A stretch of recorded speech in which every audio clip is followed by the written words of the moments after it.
Assalamualaikum warahmatullahi wabarakatuh. Alhamdulillahirabbil alamin wa bihi nasta'inu ala umuri dunya waddin. Wassalatu wassalamu ala asrofil anbiya wal mursalin wa ala alihi wa sahbihi ajmain.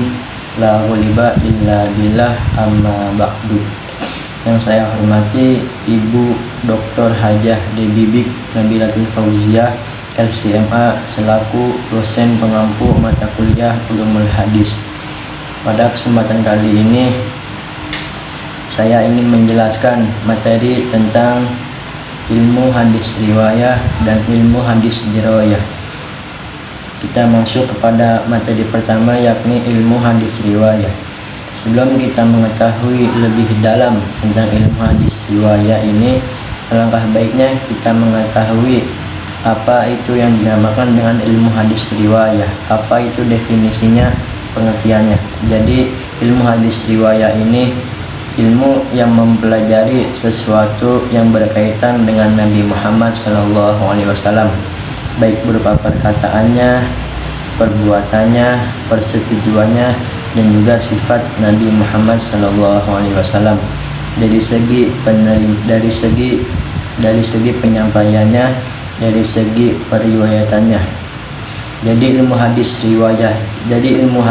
riwayah ini hanya berkaitan dengan Nabi Muhammad SAW, bukan berkaitan dengan tempat kelahiran Nabi, bukan berkaitan dengan sesuatu yang terjadi pada saat Nabi lahir, dan bukan pula yang berkaitan dengan tanggal maupun hari kelahiran Nabi.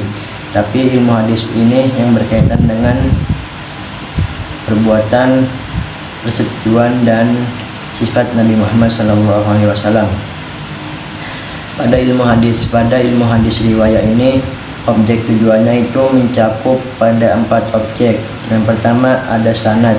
Sanad adalah rantai periwayatan hadis dari fulan ke fulan sampai nyambung kepada Nabi Muhammad SAW.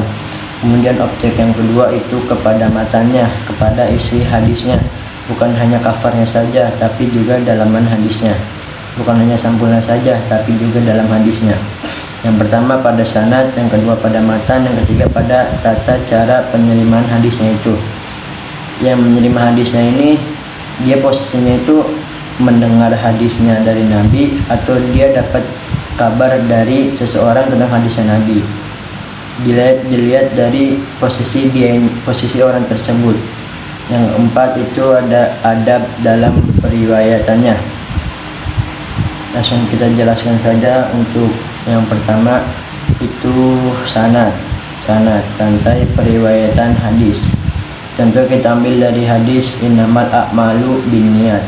Di situ dijelaskan dari Abu Thalhah an Abu Hurairah, an lagi ke Ibnu Malik, Anas bin Malik, kemudian nyambung kepada Sayyidina Umar bin Khattab. Di situ Sayyidina Umar bin Khattab sami'tu Rasulullah SAW qala, kata Sayyidina Umar, aku mendengar Rasulullah SAW bersabda. Nah, itulah yang dinamakan objek tujuan daripada ilmu hadis riwayah dari segi matanya. Jadi dari segi matanya itu kan nyambung tuh dari Abu Thalhah ke Abu Hurairah ke Sayyidina Umar, kemudian nyambung kepada Rasulullah SAW. Apa yang dimaksud dengan tata cara menerima hadisnya itu? Berarti di situ posisinya pada hadis innamal a'malu binniyat. Sayyidina Umar itu, kata Sayyidina Umar, sami'tu Rasulullah SAW qala. Berarti di situ tata cara Sayyidina Umar menerima hadis itu dengan cara mendengarnya. Sami'tu Rasulullah SAW qala innamal a'malu binniyat, kata Sayyidina Umar. Sayyidina Umar berkata, aku mendengar Rasulullah SAW bersabda, sesungguhnya amal itu tergantung pada niatnya. Terus tujuan dari mempelajari ilmu hadis riwayah ini, tujuannya itu supaya kita mengetahui, supaya riwayat hadis dari Rasulullah itu tersampaikan dengan benar, tanpa adanya perubahan, pengurangan maupun tambahan dari hadis tersebut. Jadi emang benar-benar dari Rasulullah A ya sampai kepada kitanya A, tidak ada tambahan B, C maupun apa itu. Dilanjut ke materi yang kedua, ilmu hadis dirayah. Sebelum kita mengetahui lebih dalam tentang ilmu hadis dirayah ini, kita harus mengetahui apa itu definisinya, apa itu pengertian dari ilmu hadis dirayah itu sendiri. Jadi ilmu hadis dirayah ini ilmu untuk mengetahui keadaan sanad, perawi dan matan hadis agar bisa ditentukan kualitas hadisnya, baik itu hadisnya berupa hadis sahih, hasan, dhaif atau bahkan maudhu, hadis palsu. Jadi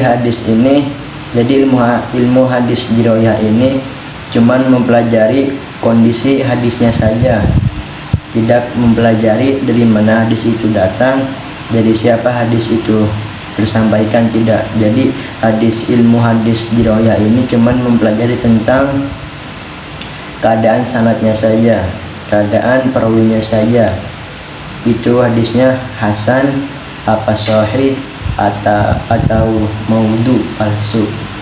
Jadi tujuan objek dari ilmu hadis dirayah itu sendiri yang pertama pada sanad, apakah rantainya itu nyambung atau ada yang terputus. Jadi sanadnya itu kalau kita mempelajari hadis menggunakan ilmu hadis dirayah itu, kita belajar tentang sanadnya itu apakah nyambung ke Nabi Muhammad atau bahkan terputus di sanad yang keberapa, itu dipelajari di dalam ilmu hadis dirayah.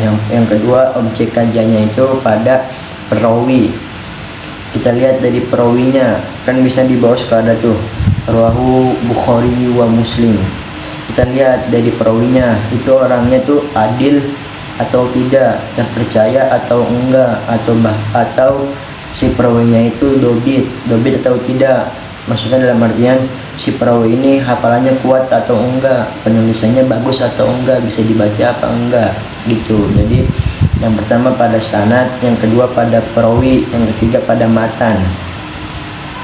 Dilihat dulu dari segi matanya, dari segi isinya, ini hadis bertentangan dengan Al-Quran atau tidak, bertentangan dengan agama atau tidak. Kalau semisal hadis ini tidak bertentangan dengan agama ataupun dengan Al-Quran, berarti hadis ini bisa diterima dengan baik oleh kita semua. Yang keempat, objek kajiannya itu pada illah, cacat tersembunyi. Di dalam hadis ini ada kesalahan dalam perawiannya atau tidak. Jika ada kesalahan, berarti kita tidak bisa menerima hadis ini dengan biasa saja. Kita harus bisa mengkaji hadis ini, kita harus bisa mengkaji lebih dalam tentang hadis ini, tentang sanadnya, tentang perawinya maupun tentang matannya.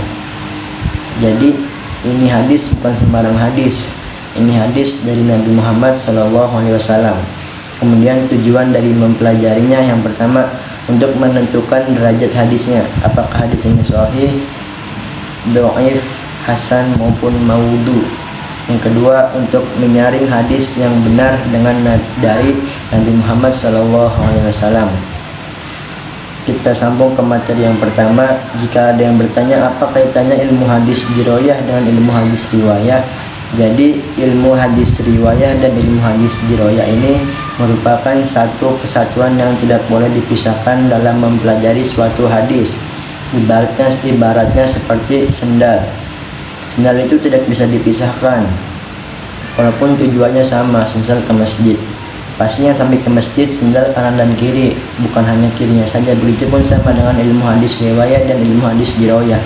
Ketika kita ingin mencapai tujuan yang maksimal, kita harus bisa menggunakan dua ilmu hadis ini, baik ilmu hadis riwayah maupun ilmu hadis dirayah.